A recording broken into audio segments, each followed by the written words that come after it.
Thank you and welcome to the Brain and Transcranial Photobiomodulation Virtual Summit. I'm your host, Dr. Joe Doduro. My guest today is Anita Saltmarche. Anita completed her undergraduate nursing degree at Ryerson University in Toronto and her master's in health science at McMaster University in Hamilton. She's a geriatric clinical nurse and she specialized at the Stony Brook Health Sciences Center.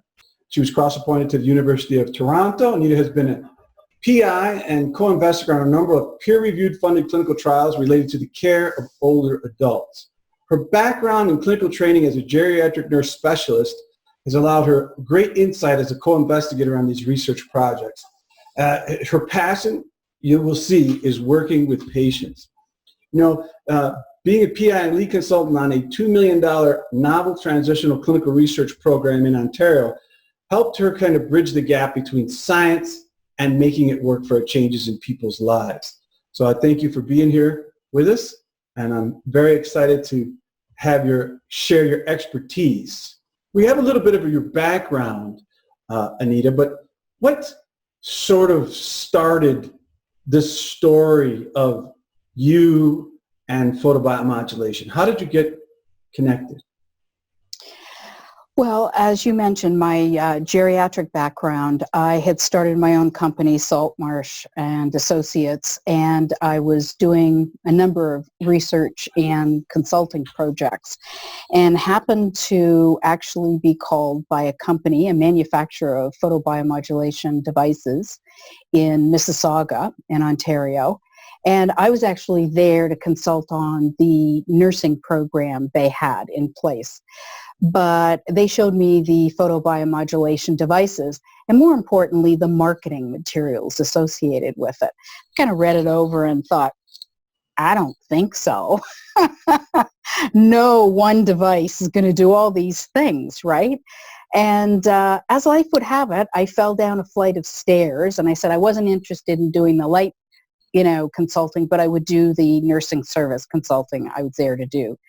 And then they gave me a device and said, take it home. This is how we think you use it, and let's see what happens. I was astounded at how quickly the swelling went down, the pain subsided, and the abrasions on the knee actually healed. So I thought, there's actually something to this. I need to look into this further. And when I started doing the research, I thought, this is amazing. Mm-hmm. And I actually started working for the company, and I was with them as their VP of Clinical and Scientific Affairs for 9.5 years. So it was a startup involved with product development, clinical protocol development, and had to rely on my European, Asian, and Australian colleagues to really learn about it. Because in North America back in 2000, there weren't all that many of us using light therapy. Right. In fact, it had no regulatory approval, right? So we shouldn't have been using it. Well, that's what I was trying to figure out. What year was that? So that's almost 20 years. You were in there as one of the pioneers, obviously. And you know what the funniest thing is, like when the apple fell on Newton's head, he struck a question. And so it seems like almost every researcher starts off with, one, I don't believe this. How can this be? And it's a perfect, it must, these events must happen for a reason, because you're the type of, I find the researchers are the type of people that say, I want to prove this wrong. I want to show that this, you come in with a heavy degree of skepticism. And that's what I truly, have gotten from listening to these guys, that they want to investigate, they want to go deeper and find out really, is this real? Exactly. I think this is what people are going to say when they see the research that you are about to present. Any background that you want to give us on what prompted this research question that you're going to talk about right now? Anything that kind of lit the fire to say this is what we need to do? Where did it come from? Okay. So prior to embarking on the research study that I'm about to speak about, for about 10 years prior to that, and again, this was one of those happy accidents. Are there any such thing? I don't know. But I'd been in Boston training a group of chiropractors. And about 2 weeks later, I got a phone call from one of the chiropractors who was in the training session. And he said, I have to tell you, I can't believe the results I'm seeing with arthritis and pain and tendinopathy, etc., musculoskeletal realm. He said, but I have a patient right now, and she had a concussion a number of years ago, and her husband's an engineer. And they came with the proposition, the suggestion, that if she's had such remarkable effect with treating her knee, maybe we should try it on her head. What do you think about that? I'm going, oh. And I was not aware of anyone doing transcranial work at that point. So first and foremost, I had no idea if it was going to work, but was it going to be safe? So I made a number of phone calls to colleagues in Australia and Europe and a couple in the US, and thought, we'll start off slowly. She signed a consent stating, that neither of us would be liable. And he did the first couple of treatments and, had pretty good results. And then on her third treatment, and we were gradually increasing because we had no idea of how much exactly, what dose to provide, how many joules. And so we decided, okay, third treatment, we were up to 13 joules at that point, had no idea. And then I get a phone call because I left my phone number with the family. And the husband calls that morning or the following morning and goes, well, she's still sleeping. I don't know what's going on. I'm going, oh my God, what have we done? And she woke up after 13 hours of sleep. And many people with concussions don't sleep well. This was the first night that she had slept like this. She was able to sit in front of her computer. Previous to this, no more than 20 minutes. And then ended up being in front of the computer for 2 hours without a headache, without blurred vision. I mean, it was pretty remarkable. And then the changes after that, and we stayed in contact. Actually, a chiropractor stopped treatment because he was an hour and a half away. So for her to do 3 times a week treatment was not realistic. So she purchased home equipment, and I essentially worked with her remotely. And yeah. That's a great story. And I just want to say, what year was that? That would have been 2006. Now, I want to tell you that I have to tip that none of this would have happened. None of this whole summit or any of this brain and transcranial would have happened if you hadn't embarked on your research project. Just to let you know, Well, I've always okay. said that to you. I'm flattered. I really am. But what I was doing and had presented at NALT, at the North American Association of Laser Therapy, and people, I think, sort of thought I was a little crazy. It was a one-off, right? It was a single case study. It really didn't start to come together until Dr. Margaret Naser and I started to work together, because her background research, her PhD, and her work that she had done previously with stroke patients, and she had also published a paper on carpal tunnel and the use of light therapy or photobiomodulation to treat carpal tunnel. So I think it was our collaborative effort and the publication of those 2 case studies. There was another study that we did collaboratively in Boston, and the publishing of that made a huge difference. And Dr. Naser and I are in frequent contact. We work together on a number of projects. In fact, she was a co-investigator on the study that we'll talk about.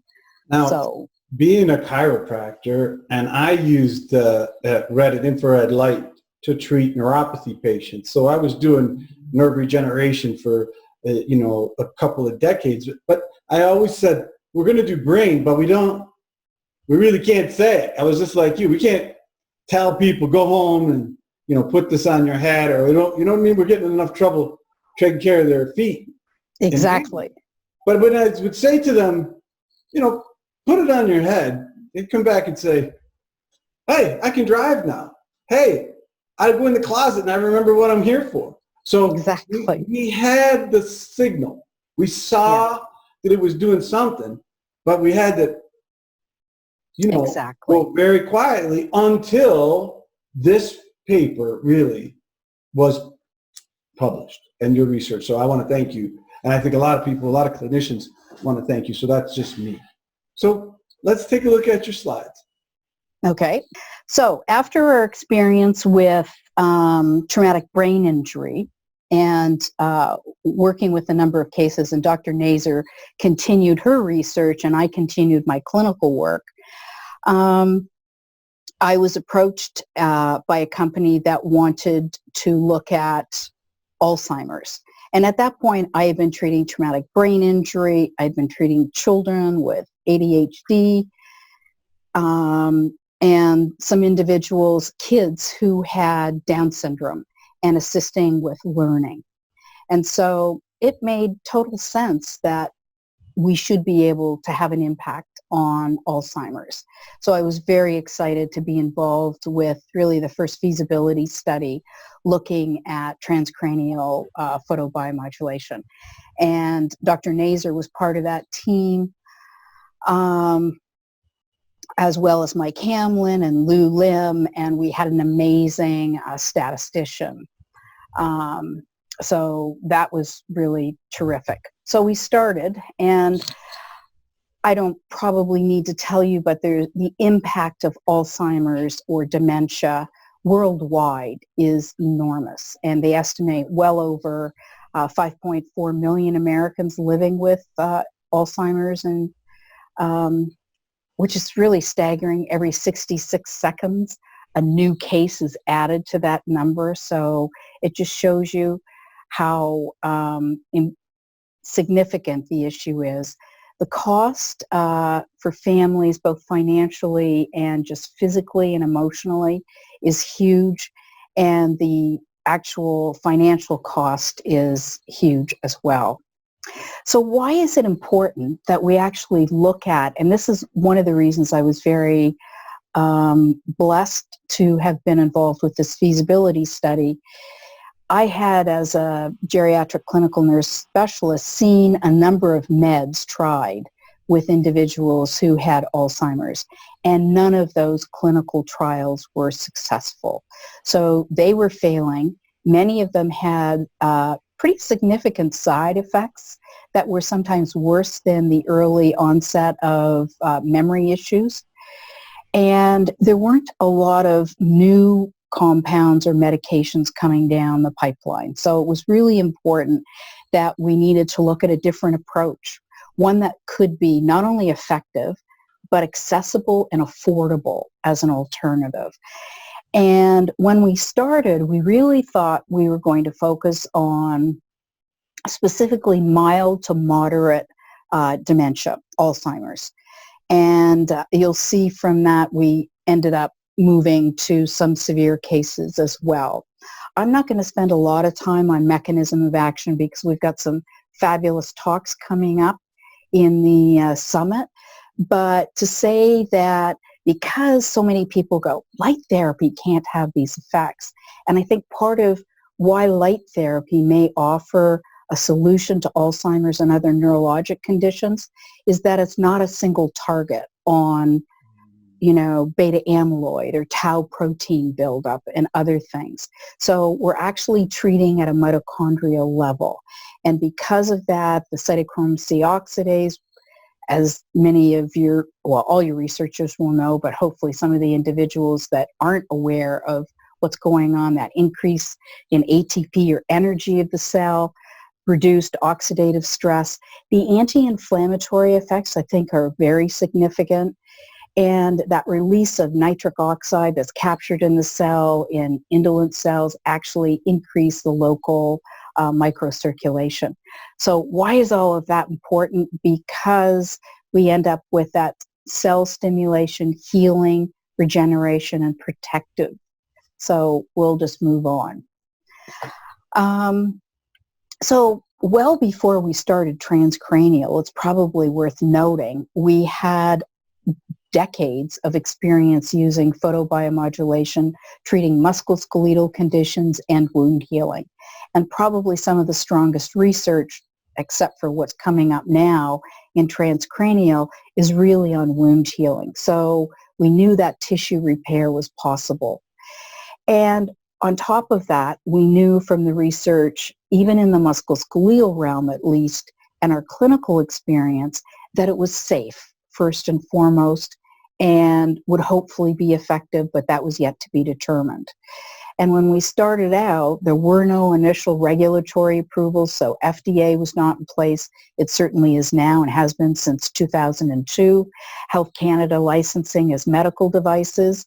And pretty significantly, FDA's designation of PBM as a non-significant risk was important in moving forward in a very different method of application transcranially. And as I mentioned earlier, and you mentioned, there was some traumatic brain injury research that had actually occurred, and the safety and effectiveness, at least in those areas, had been demonstrated. So that was important. So when it came to some of the neurologic research, certainly we were not only looking at our own human studies, but prior to that and during that time frame and well after, the animal model work that has been done not only in Michael Hamlin's labs, but in many, many others. And certainly looking at Paolo Casano's work in depression and anxiety and Fred Schiffer's, that was very important as well and very significant, happening after we had really started the TBI work. So what were we seeing as far as research in an animal model when it came to Alzheimer's and dementia? And certainly there were a number of studies that demonstrated positive outcomes using a mouse model. So that was really important. And I think a very significant amount of research also looking, and that goes back to like 1989 in Roshkin's work, and then in 2007 and 11, looking at indirect application.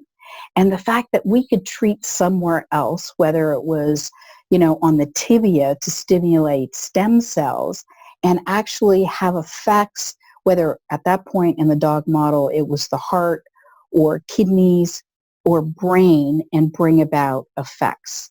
So that remote treatment was also very important. And I think it spoke to not only the remote or indirect, but the systemic effect that could be brought about with light therapy. So why for Alzheimer's does photobiomodulation hold great promise, as well as other, neurologic conditions? But the fact that the hippocampus is very much involved, related to memory, and later on we see that diffuse or widespread impact in the brain. So we're not just treating one target area, but we're treating multiple areas. And then the hypothesis that, beta amyloid and tau proteins may be the really significant cause of Alzheimer's. But if that were true, why is it so many medications were failing when that was the target?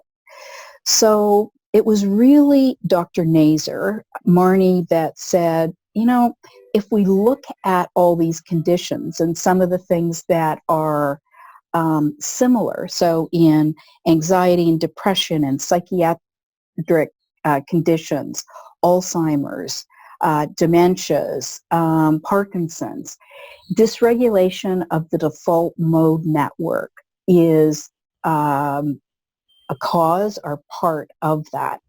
And so focusing our treatment on the default mode network became really one of the focuses and important learnings along the way. And if we look at the default mode network and the equipment we were using in this feasibility study, it was a combination of transcranial as well as intranasal.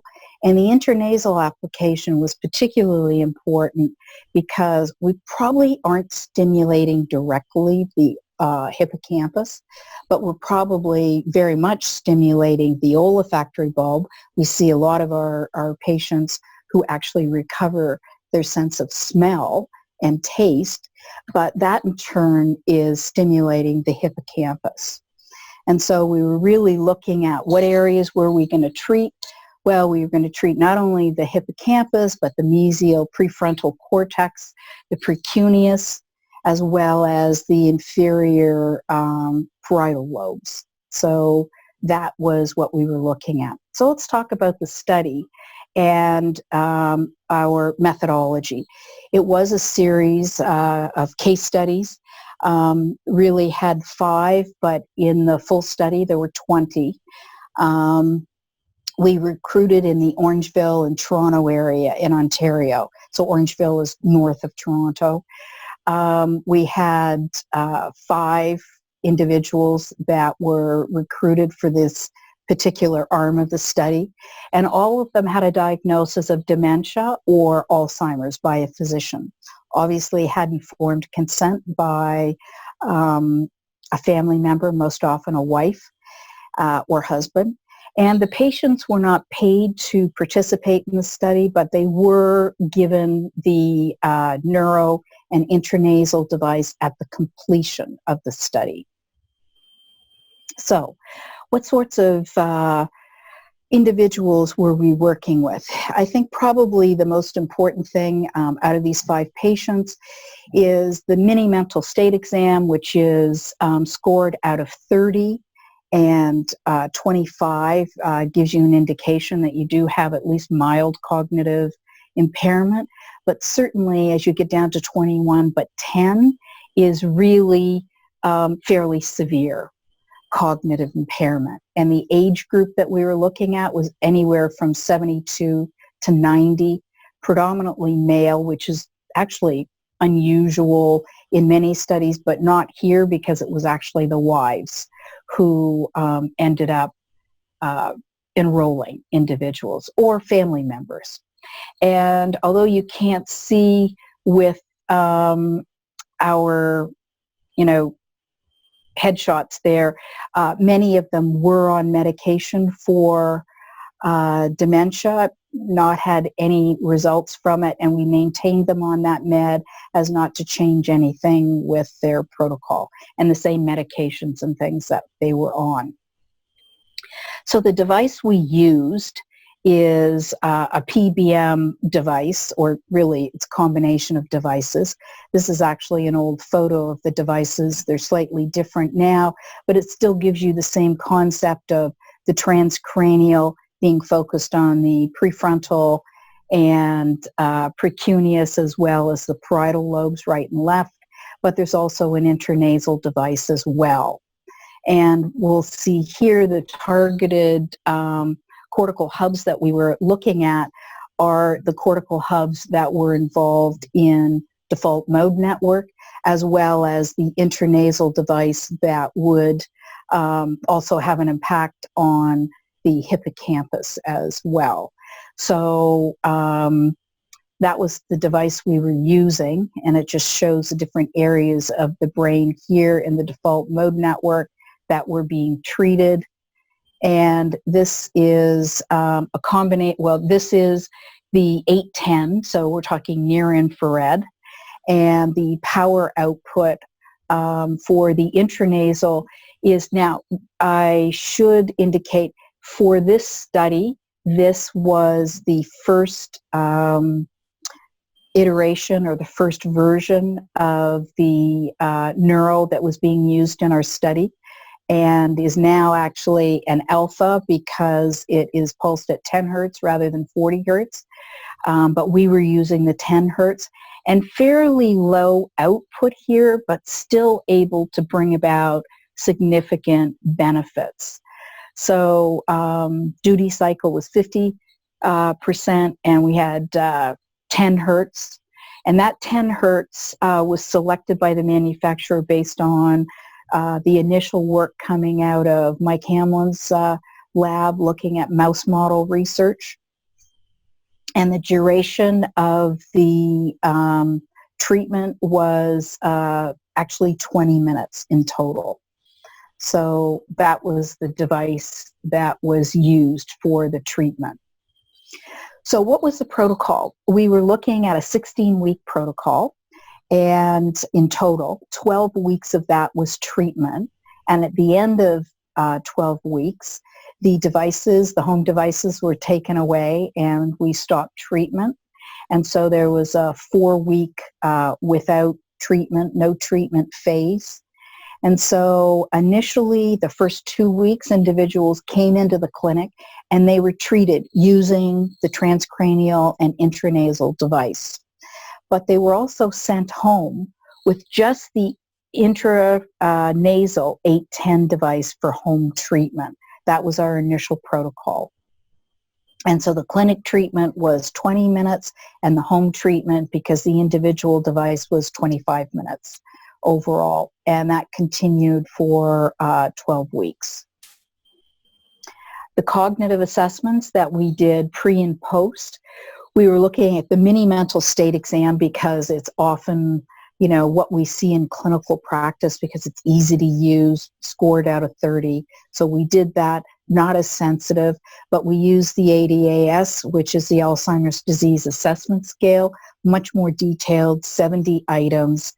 And unlike the mini mental state exam, the lower your score, the more impairment.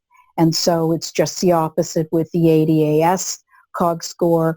The higher the score, the more impairment that we saw. And there was also a daily journal that the caregivers kept, just looking at comments, changes they may have seen. So it was very much qualitative, but it was helpful learning.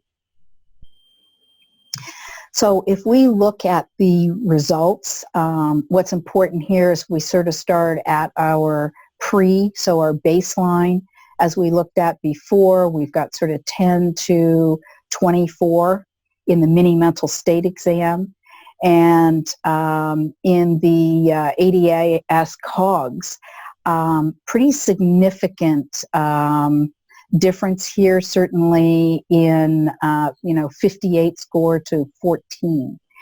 6-week point, we were definitely starting to see a big change in both the mini mental state exam as well as in the ADS COGS. And at the end of 12 weeks, we saw even more across the board, except for one where there was a slight change here, but in the ADS COGS still saw a significant change.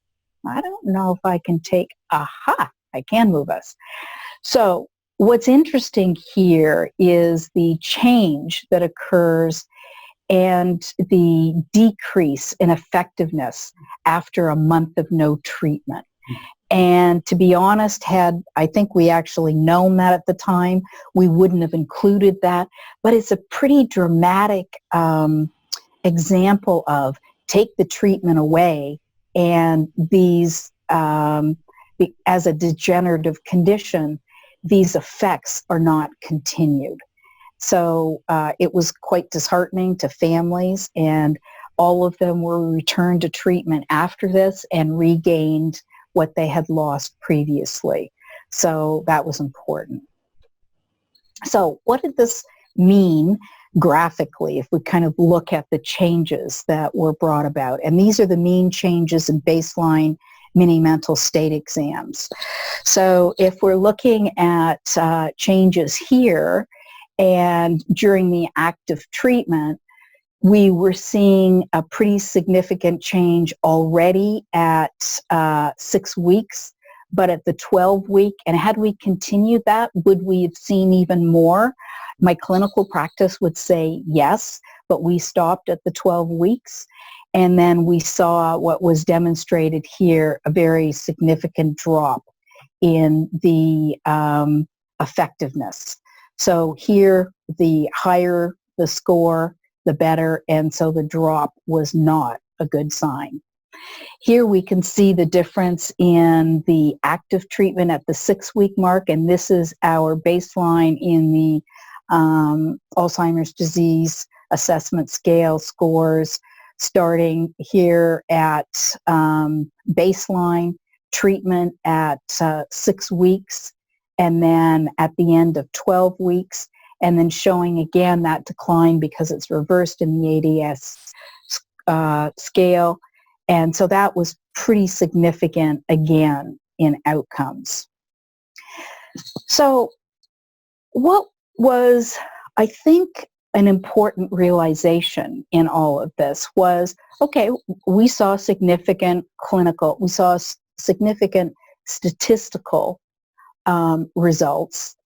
And how did that measure up against any of the medication trials that had been done to date, looking at Aricept, which at that point in time was really the most effective?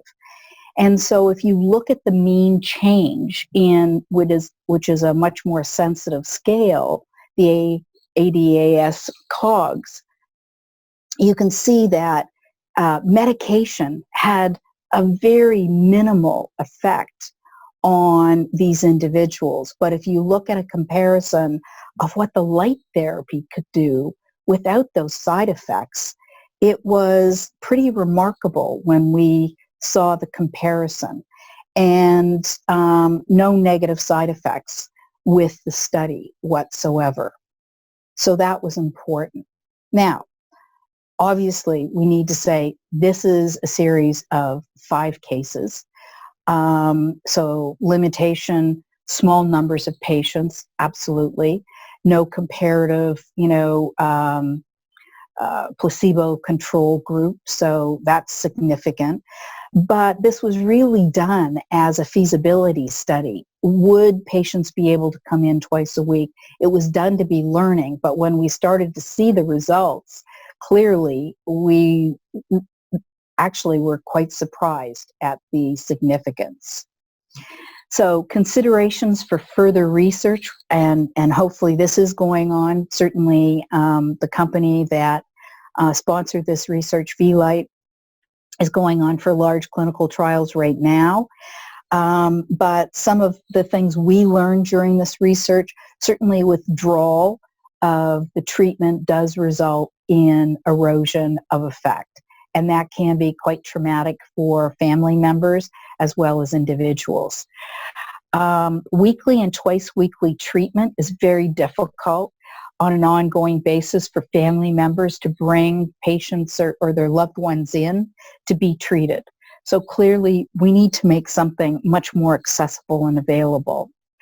And the cognitive assessments obviously were extremely important, but we were probably missing some pretty important data. And some of that was around sleep, because we heard from a qualitative perspective from the family caregivers and even some of the individuals talking about how much it impacted their sleep. It also impacted many other things like wandering and uncooperative behavior of those that had the dementia. And the depression and anxiety that probably is often superimposed on Alzheimer's and dementias. And that seemed to lift. I mean, we had a number of patients who we interviewed after and during the treatment protocols. And one of them talked about how much lighter they felt. All of a sudden there was color in their world. They hadn't realized that things were really black and white and gray. And so there was probably a large portion, there was a component where depression was and anxiety was part of the issue. And quality of life, not only of the participant, but of the caregiver as well. So I think additional measures really need, and those things are being incorporated in. And on top of that, obviously, if we can get concrete data on functional MRIs and monitoring of blood work and other things, that would be and is being incorporated in large clinical trials now. So some of the conclusions in summary to this, certainly the traumatic or transcranial PBM with or without the intranasal certainly appears to be safe for moderate to severe and even in mild cases of dementia. We saw significant improvement, as we've talked about, in functional as well as quality of life and cognitive. Certainly, we need to talk to family members and make them aware that it is definitely, there's a high likelihood that if treatment is stopped, that the effectiveness is minimized, and that obviously from our research, which was very preliminary, larger randomized control studies were needed to be able to come to any generalization about it. Now, before I move on to clinical, is there anything you wanted to ask about, Joe? Or I mean, man, I'm following. Everything's okay. good. Okay. So based on the fact that research is one thing, but I think we can learn a lot from clinical. And this is our little mouse here, who obviously this is an artist rendering. And this is Mester's work looking at the initial work of light therapy and his work with mice and treating cancer. And in fact, the PBM was not helpful in treating the cancer, but these mice did have their hair come back that much faster and longer in the control group. So anyhow, that's just a little levity. So ongoing clinical... In the control group? No, in the control group, no hair growth, but in those who had been treated, yes. Correct. Actually, even in our clinical work, I've had a number of wives say, you know, my husband's hair is growing back under the areas that we're treating. But the mouse was really, this was just a tip of the hat to Mester, who was really involved in getting all this off the ground with low-level laser therapy. So if we're looking at ongoing clinical experience, with over 18 years now of clinical experience with traumatic or transcranial BPM, and certainly initially it was not with intranasal, I think what it speaks to is the safety. In our experience, and I have to say we start off certainly clinically, because the vast majority of the patients I work with and families I'm working with remotely or virtually, I start off slowly and increase that dose gradually. I have really not seen, there have been 2 cases where I have seen any sort of negative consequence from the transcranial. Neither of them really significant. One became a bit more confused, and it's hard now. We're not sure if it was actually the light therapy or the fact that he had a foot ulcer that had flared up and was infected. So we know in at least the geriatric realm, when you've got a physical condition like that, it can certainly impact your cognitive functioning as well. So we're really not, the one thing we do know is this is safe when we're using low levels of energy.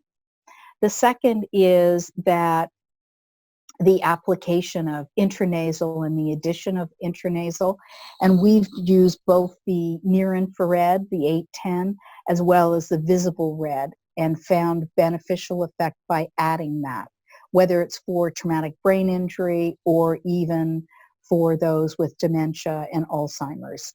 And certainly, as we've spoken about, seeing ongoing benefit with anxiety and depression and improved quality of life. Interestingly enough, and it started in our feasibility study, many of the caregivers, after seeing what predominantly their husbands had benefited from, especially with sleep, wanted to know, well, could they use the same devices? And so I helped them with their treatment protocols depending on what it was they were wanting to treat. And many of them benefited from enhanced sleep, just ability to cope with day-to-day caregiving, anxiety and depression, and overall quality of life. So not just for the individual, but for the caregiver as well. And if we can decrease their caregiver burden, that's very significant. And I think what we really know now is that in the best of all worlds, not in clinical research, but certainly in clinical day-to-day practice, if we can provide individuals and families with an accessible, affordable home treatment that when you're talking about 3 times a week over 6 weeks to 12-week treatment, it's very difficult for individuals to come into a clinic. And we found in our traumatic brain injury concussion patients, as well as those with Parkinson's, Alzheimer's and dementia, and learning disabilities, if we stop treatment, many of them have erosion of the benefits that they've attained. So it's an ongoing treatment. So it's great to show them success in the clinic, but it may not be ongoing if they can't do the treatment ongoing. So certainly I think that is important. And I think the other thing is home treatment is, I think, the method of administering that is important. But I think ongoing clinical support is extremely important. And I've had many people who have purchased home treatment devices, PBM devices, contact me. And I think, the selection of the most relevant PBM devices, and I am equipment agnostic. I use the device that's most relevant for the family and the individual symptoms and needs. So I think the selection of maybe the most appropriate PBM device, treatment protocols and revisions as things progress. Are there other ways that we can treat them? I incorporate acupressure points as well as remote treatment for a lot of the neurologic conditions. And I think that working with families increases the continuity or adherence to a protocol as well as the overall success.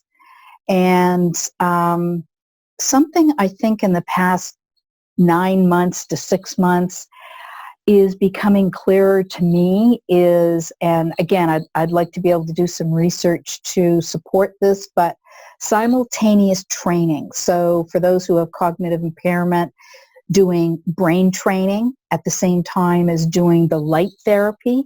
And I have a number of individuals who have had concussion and they have mobility issues. So they're doing physical exercise at the same time that they are doing their PBM. And in fact, just recently I was talking to a family and we've been monitoring the number of exercises that he's been able to achieve, and the increase with and without the light therapy has been pretty dramatic. So looking at other simultaneous treatment while the TBI or the Alzheimer's is being treated transcranially. And I think that therapeutic relationship, does that contribute to a placebo effect? I don't know. Is that placebo, or is that the brain at a cellular level actually able to bring about effect? I don't know. That's the clinician in me. I know that, we can talk about that placebo, whatever we need to, recruit to enhance clinical outcomes, I'm happy to look at. So, yes. We don't have to have a controlled clinical study of, is a hug good for you? Yeah, exactly. And that can be a virtual one as well. So, and in these times, we need it even more.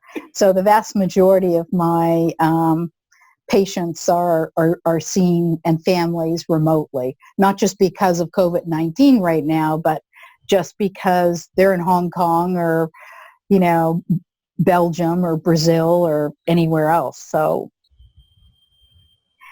that's our sort of learning to this point in time, this particular research study. There are many different neurologic conditions that I've been involved in working with families, Down syndrome, and a group of children that we've been looking at using transcranial treatment and not using, unfortunately, V-Light, but other devices because these kids are too small. So these particular head devices don't work. So we're using other devices, but seeing an acceleration in learning and language.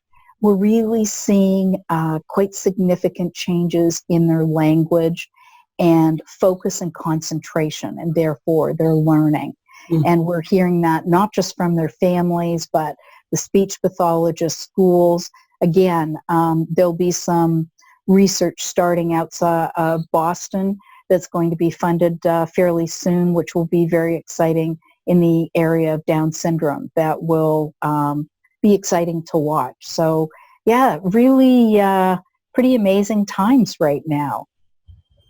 Excellent. So as a wrap up, as we're coming close, thank you again for sharing that. And I think that your clinical wisdom is, extremely valuable also. Now I remember you saying how, you could see that the caregivers and such could see the patients or the people that you're working on, see them come back to life, see the spark come back on. Yes. Yeah. And, to be able to extend that and do it clinically, for you now, it's a pretty amazing thing when you see someone's lights turn back on It really is. And I think, and for families and things, it's pretty remarkable. When I you look back at almost 20 years, you shared with us your experience for 20 years, and you kind of shared a little bit about what you're doing for the future. What do you see the future of the transcranial photobiomodulation? Now we're going to go to 2030. We're going to talk about the 2030 brain. What do you expect us to see? Where's your timeline? What's your vision? Certainly home treatment, and probably enhancement of cognitive functioning in a normal population across age groups. I think that's going to become important. A group I'm particularly interested in, but it's such longitudinal work, is those with MCI, mild cognitive impairment. And so they're just at that point where they really haven't shown significant cognitive changes, and maybe about 50% of them may progress to dementia and Alzheimer's or some other form of dementia. And some of them may just maintain where they are. And so some of the changes they saw may have been more age-related. So I think that group is going to be particularly important. And then I'm getting a lot of calls from families who have a significant family history with or without testing, for APO and just showing that they have a genetic predisposition for dementia or Alzheimer's. And what can they do to prevent this? For 30-year-olds, 40-year-olds watching either a parent or a grandparent go through this and not wanting to. So from a preventative perspective, I think we've got some very exciting years ahead in learning. And there's some new devices coming out really being focused at a younger population that are, quote, normal, don't have any particular neurologic deficit or cognitive deficit. And how will that enhance their ability to cope with day-to-day life and those sorts of things? So I think that will be extremely important as well. And one of the things I hope for down the road will be what can we offer to, or combine, I should say. Is it neurofeedback? Is it EEG? Where we combine and actually be able to modify protocols so it's individual protocols based on effect. So certainly there's some interesting work looking at the changes pre and post PBM transcranially with EEG and brainwave activity. So once we have an ability to say, okay, we've brought about this effect in brain waves, now we need to change the protocol and location so we can bring about this effect. So we actually have a way of monitoring, not just with cognitive testing or physical ability, but in brain activity about how we, alter and modify and individualize PBM. I have to agree with you. And I mean, what we're finding is there's clinicians that are, attempting this water in the clinic. But I hear what you're saying is what we're hoping for is that this type of technology will be able to be in the hands of the home consumer. So be able to have it move that way, not in a clinical setting, but in a home setting. Am I correct? Well, I think if we could start in a clinical setting and understand the revisions. I mean, I make revisions to protocols now, but it's based on, ability to focus or concentration or cognitive abilities.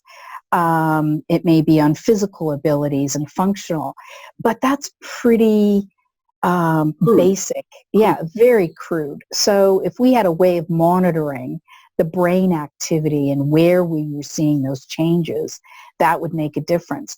And there is technology out there now where you can send people home with a head device, and from your clinic you could monitor their EEG or neurofeedback or a number of other parameters. So I think that virtual monitoring will become more and more important as time goes on. The question that I put to you, I mean, we talked about in the summit, we're looking at the neurodegenerative aspects. So we have the treatment and prevention of the neurodegenerative situation. We have the recovery of the trauma. So, and that trauma, when you injure the brain, you can also have emotional trauma that's involved in that. So we see that change. And then we're looking at the emotional component. And so, one of the things that we talk about is that, you're working with, disabled individuals, and then there's the wellness individuals who perhaps want to use transcranial photobiomodulation as an, adjunct, as a vitamin to keep their brain healthy. And what is your prediction on the ability of a millennial, let's say, a young person, maybe the people that are 10 years old now, whatever, that will be able to dial in the mood that they want and stimulate their brain with light? What do you think about that? I definitely think we're going to be able to do more and more of that. And hopefully not invasively. There's definitely a fair amount of or some discussion out there about implantable or intravenous light therapy to bring about some of these effects. But I think, in fact, we can do this non-invasively. And because of that, we are going to see this used as a supplement to anxiety, for depression, just to give us that boost of energy. I mean, if you I use an intranasal in the daytime, halfway through the day at 2:00, and it's my coffee. It's like just makes things clearer. And so I think we are going to see that.